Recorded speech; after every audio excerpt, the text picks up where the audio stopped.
Welcome back to our MetaGrid Pro tutorial series. Today's focus is on the great feature, displaying grids and executing secondary actions with just a gesture. Start by selecting a gesture on the gesture pad that you would like to dedicate to navigating your grids. Head over to the secondary action section and pick Display Grid. Select your grid and you are done.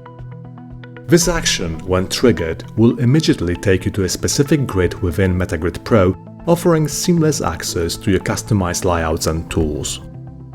You've got a dedicated grid for adding a new track in Cubase. It's just a gesture away. Or you want to access your mixer settings? Here we go. The gesture pad's secondary actions allow some other options to optimize your workflow.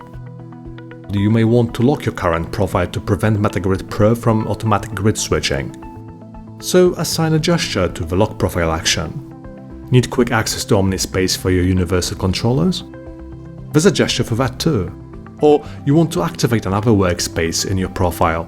No problem. Each action is designed to keep your workflow fluid and uninterrupted, providing you with control over MetaGrid Pro's comprehensive feature set. Happy creating!